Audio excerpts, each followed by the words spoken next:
binabawalan na pumalakpak ay hindi mapigilan ng mga tao.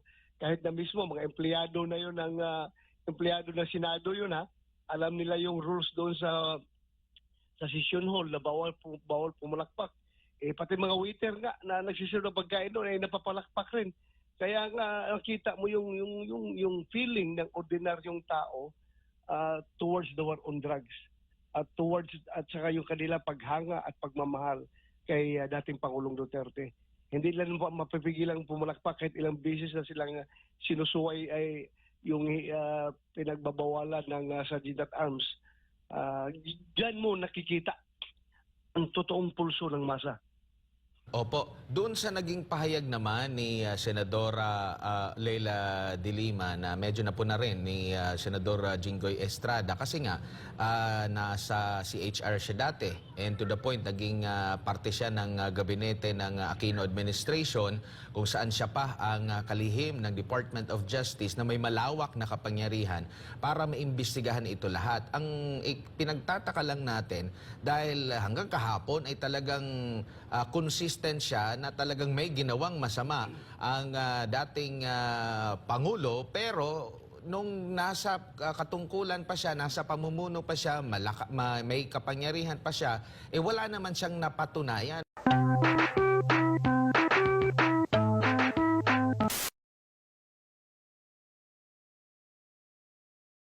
War on drugs ng nagdaang administrasyon? Well, I've said at least two points. 2 points yung na-achieve natin kahapon. Number one, yung we heard from the horse's mouth what was his take about the war on drugs galing mismo kay Pangulong Duterte. Ginawa niya yon dahil nga sa sitwasyon na kailangan talagang gawin, kailangan talagang i-address ang problema ng droga. And he made it as his campaign promise. And when he became the president, he delivered on his campaign promise. Whatever the accomplishment or whatever the shortcomings of that war on drugs, sabi niya, ako mismo ang mananagot. Huwag niyo idama yung mga polis na sumusunod lang sa utos ko. Ako ang kasuhan ninyo. Kung gusto niyo kong kasuhan niyo ako. So, yun, narinig natin yun. At pangalawang punto, yung revelasyon ni Colonel Grijaldo na nakita natin kung paano pala sila doon na minamanipulate, no? Paano sila magpapabricate ng mga testimonya ng mga witnesses, paano nila hinaharas para lang ma-achieve nila yung kanilang goal na talagang sisiraan yung Duterte administration. So, yun po, super ang nakita ko kahapon. Kasi yung kay De Lima naman, hindi pa natin masyadong na tanong dahil nga hinihintay natin yung presensya ni Kerwin Espinosa at ni Ronnie Dayan para pag umpugin natin yung statement na nilang tatlo at yung statement ni Espinedo para malaman natin yung katotohanan. Opo, Senator, yun nga ang nadiskubrihan natin, yung pagrevelasyon tungkol doon sa reward system. Siyempre, kayo naging hepe ng kapulisan ng Davao City noon. Kayo na mismo magsabi sa ating mga kababayan dahil nga ang lumalabas, nagkaroon nga ng, ito yung pilit na nilalabas kasi sa mga manunood o sa taong bayan na naririnig nila sa social media na nagkaroon ng reward system ang nagdaang administrasyon during the war on drugs. At nabanggit din, gumagamit ng sinasabing Davao Death Squad.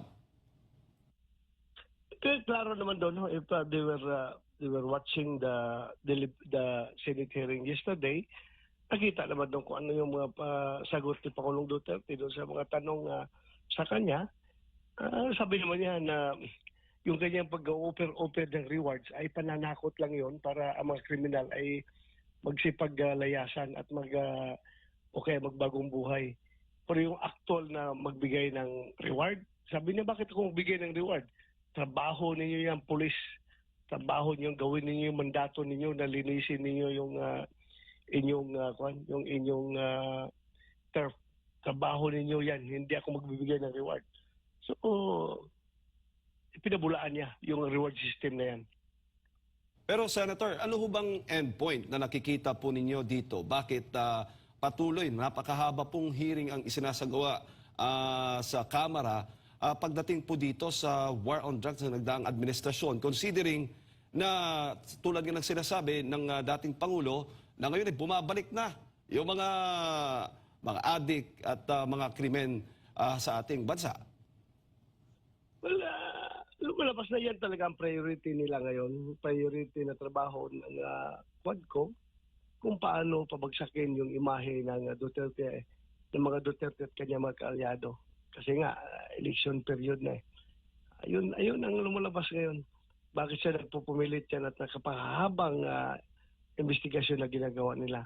Halos araw-araw yun na lang to inculcate into the minds of the Filipino people how bad the Duterte administration was. Yun ang kailangan gustong palabasin. Opo, balik lang ako mamaya, Senator, para sa mga karagdagang katanungan, ipasa ko muna kay Partner Admar. Senador, maayong buntag. Ang isa sa mga mahalaga na talagang na-appreciate ng taong bayan habang nagbabasa ako sa mga komento ng mga netizen is yung na-establish muli ng dating Pangulo, yung pagnanais niya na masawata yung kriminalidad at yung illegal na droga at dito siya galit.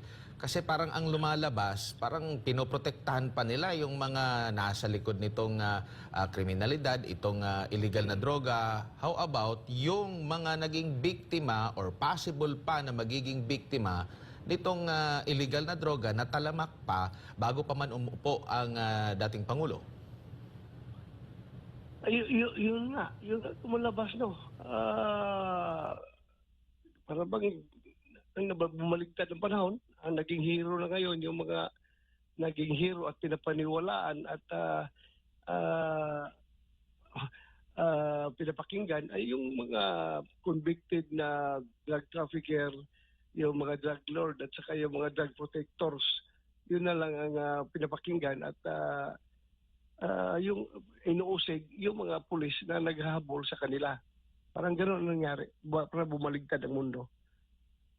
Doon naman kay Colonel Espinido po, Senador, parang nag-iba yung kanyang, meron ka bang napansin na pagkakaiba doon sa kanyang mga pahayag sa Quadcom dito sa Senate hearing? Yes, kaya nga nawalan akong gana kasi gusto ko nga sana siyang pitpitin ng husto tungkol doon. Kaso lang, I was holding back my punches dahil nga wala pa yung I need the appearance of Kerwin Espinosa at si Ronnie Dayan para pagbabangga-banggain, pag-untog-untugin natin yung kanilang statement patungkol doon kay Dilima. Kaso lang, wala, hindi sila sumipot.